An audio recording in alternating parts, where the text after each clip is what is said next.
السلام علیکم، آپ دیکھ رہے ہیں current affairs YouTube channel and Facebook page.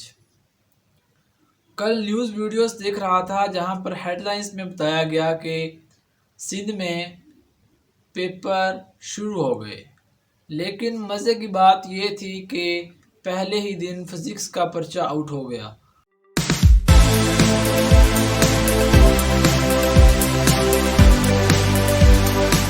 بڑی باکمال خبر تھی کہ پیپر جو 8 بجے مارننگ میں سٹارٹ ہونا تھا وہ کل 12 بجے تک بھی سٹارٹ نہیں ہوا اور پیپر ٹائم سے ہی آؤٹ ہو گیا۔ نہ تو وہاں پر کسی نے ایکشن لیا کہ یہ کیوں ہوا، کیسے ہوا، کیونکہ وہاں پر یہ پہلی بار نہیں ہوا، وہاں تو یہ عام روٹین میں ہوتا ہے۔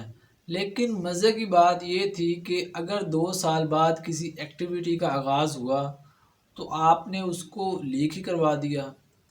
اور اس کے بعد بچوں کے والدین یہ کہہ رہے تھے کہ اگر 12 بجے تک کیونکہ پیپر نہیں شروع ہو سکا، وہ بھی اپنی جگہ ٹھیک تھے کہ اگر آپ نے ان سے پیپر نہیں لینا تو ہم گھر چلے جاتے ہیں۔ یہ بھی کہیں دنیا میں ہوتا ہے کہ والدین کہتے ہیں کہ اگر آپ پیپر نہیں لیتے تو ہم گھر چلے جاتے ہیں۔ یہ سندھ میں پہلی بار نہیں ہوا کہ پرچہ آؤٹ نہ ہوا ہو۔ وہاں تو سندھ میں صرف آپ انویجیلیٹر کو صرف 50 روپے دے کر آپ اپنی کتابیں وہاں پر کھلوا سکتے ہیں، کیونکہ وہاں کا سسٹم تو بہت ہیوی سسٹم ہے کہ آپ صرف 50 روپے میں انویجیلیٹر کو خرید سکتے ہیں۔ سندھ میں تو ہمارے جیسے دیسی برگر بچے بھی بوٹیاں لگانے میں کوئی کسر نہیں چھوڑتے، وہ بھی کہتے ہیں اگر آتی ہے تو آئے۔ وہاں تو امتحان پاس کرنے کے لیے صرف آپ کو 300 روپے کی ضرورت ہوتی ہے سندھ میں، کیونکہ اگر انویجیلیٹر صرف 50 روپے لیتا ہے ایک امتحان میں تو صرف وہ پھر 6 پیپروں کو 300 روپے ہوتے ہیں، جس سے آپ امتحان کو بڑی آسانی کے ساتھ مشکل سے مشکل امتحان کو بڑی آسانی کے ساتھ پاس کر سکتے ہیں۔ کیونکہ سندھ کا سسٹم ہی ایسا ہے جو پیسے کے بغیر چلتا نہیں ہے۔ وہاں پر دھندا دیکھ لیں، کاروبار دیکھ لیں، بڑا ہی مزہ آتا ہے وہاں کام کرنے کا بھی لوگوں کو، کیونکہ وہاں پر دھندا عام ہے نا، لوگ لطف اندوز ہوتے ہیں۔ تو جہاں پر باقی لوگ دھندا کرتے ہیں تو یہ انویجیلیٹر بیچارے بھی سوچتے ہیں کہ ہمارا کیا قصور ہے، ہم بھی اگر ان سے ایک بچے سے 50 روپے لے لیں تو 6 پیپروں کو 300 روپے لے لیں تو ہم بھی دھندا شروع کر دیتے ہیں۔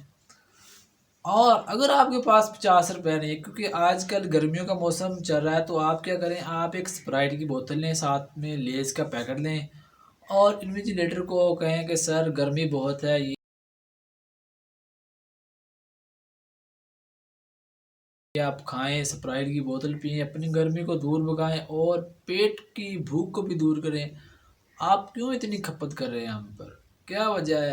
ہمارا مسئلہ ہے، ہم خود حل کر لیں گے، صرف آپ یہ اسپرائٹ کی بوتل پئیں اور ساتھ میں آپ یہ لیز کھائیں تاکہ آپ کی گرمی بھی دور ہو سکے اور پیٹ کی بھوک بھی دور ہو سکے۔ باقی آپ کتابیں لا دیں، ہم کھول کر باقی ہم اپنے معاملات کو خود ہی دیکھ لیں گے۔ یہ تو سندھ میں ہوتا ہے سر۔ اب سوال یہ ہے کہ یہ سندھ میں ہی کیوں ہوتا ہے، پنجاب میں کیوں نہیں ہوتا؟ کیونکہ پنجاب میں ہم رہتے ہیں، اس لیے وہ والا سسٹم، دھندے والا سسٹم پنجاب میں نہیں چلتا، کیونکہ ہماری قسمت اتنی اچھی نہیں ہے کہ ہم 5 دے کر بھی پاس ہو سکتے تھے، لیکن ہماری قسمت اچھی نہیں ہے کہ سندھ والا سسٹم پنجاب میں آ جائے۔ بات صرف سندھ میں نقل تک محدود نہیں رہتی، پہلے پرچہ آؤٹ کرتے ہیں یہ اور پھر انویجیلیٹر کو سپرائٹ اور لیز کی سپرائٹ بوتل پلاتے ہیں کہ سر گرمی دور کریں، اور لیز کھلاتے ہیں، اور اس کے بعد یہ کوئی ایسی ٹرک لگا کے پتہ کرتے ہیں کہ سر ہمارا پرچہ چیک کہاں پہ ہونا ہے، یہ اس سینٹر میں پہنچ جاتے ہیں۔ یہ حالات پاکستان میں سندھ کے ہیں سر، کہ جہاں پر پرچہ آؤٹ ہو گیا، انویجیلیٹر کو سپرائٹ پلا دی، لیز کھلا دیے، اس کے بعد یہ کوئی ٹرک لگاتے ہیں ایسی، ان کو ایسا کنونس کرتے ہیں کہ سر آپ بس یہ بتا دیں کہ پیپر جانے کہاں پہ ہیں۔ یہ پھر سندھ میں اس سینٹر پہ پہنچ کر بھی جناب پیسے لگاتے ہیں اور پھر یہ بورڈ ٹاپ کرتے ہیں۔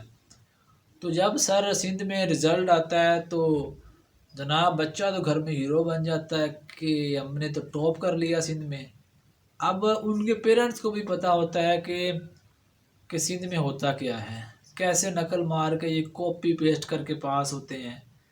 اسی وجہ سے کیونکہ سندھ میں اتنے بڑے بڑے برج الٹتے ہیں، جب فار ایگزامپلز مثال کے طور پر جتنی یہ نقلیں مارتے ہیں، جو کچھ ہوتا ہے پرچہ آؤٹ ہوتے ہیں، تو اسی وجہ سے وہاں پر سندھ میں بڑے بڑے ڈاکٹرز انجینئرز پیدا ہوتے ہیں۔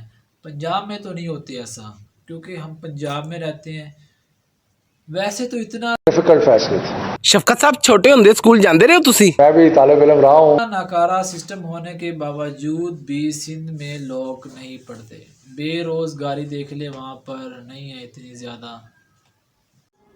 ایسا ناکارہ سسٹم ہے وہاں پر کہ وہاں پر لوگ کو پتہ بھی ہوتا ہے کہ ہم امتحان پاس کر جائیں گے، لیکن ان کی شرح پنجاب سے بھی کم ہے۔ شاید ان لوگوں کو یہ پتہ ہوتا ہے کہ جیسے ہم اسپرائٹ اور لیز کے بوتل کے ذریعے انویجیلیٹر کو خریدتے ہیں، تو پھر جاب کرنے کے لیے جو لیز کا پیکٹ ہے اس کو دبا دبا کر پیسوں سے بھرنے کے باوجود بھی جاب ملتی ہے یا نہیں، کنفرم نہیں ہوتا سندھ میں۔ ایسا ناکارہ سسٹم خدا نخواستہ پنجاب میں اگر آ جائے تو جو شخص 3 سال میں میٹرک پاس نہیں کرتا سر، وہ تو پھر 3 ماہ میں ہی میٹرک پاس کر سکتا ہے۔ تو اللہ کے حکم سے 3 ماہ میں بھی وہ میٹرک پاس کر سکتا ہے اگر وہ سندھ والا سسٹم پنجاب میں آ جائے۔ اللہ نہ کرے کہ ایسا سسٹم پنجاب میں آئے، کیونکہ وہ سسٹم صرف سندھ میں ہی سوٹیبل ہے، کیونکہ وہاں پر چوتھندا چلتا ہے، گورنمنٹ سے لے کر نیچے تک ہر کوئی شخص اپنے کاروبار میں لگا ہوا ہے۔ ویسے ہی پنجاب میں ایسا نہیں ہو سکتا، کیونکہ وہاں پر تو انویجیلیٹر کو سر پتہ ہی نہیں ہوتا کہ کوئی ہم پہ چھاپا بھی مار سکتا ہے، کوئی ہمیں پکڑ بھی سکتا ہے۔ ان کے وزیر تعلیم پتہ نہیں سوئے ہوتے ہیں، یا ان کا جو ایجوکیشن کا ڈپارٹمنٹ ہے وہ سویا ہوتا ہے کہ جو ہوتا ہے ہونے دو، کیونکہ پہلے پرچہ آؤٹ کرتے ہیں پھر کتابیں کھلتی ہیں وہاں پر۔ مزے کی بات، پرچہ آؤٹ ہونے کے باوجود بھی وہاں پر کتابیں کھلتی ہیں بعد میں۔ ڈیوٹیاں ایسے لگتی ہیں جیسے بندہ گھر بیٹھ کر پیپر کی تیاری کر رہا ہو۔ یہ سسٹم تو سندھ میں ہی سوٹیبل ہے، نہ کہ یہ سسٹم پنجاب میں آئے۔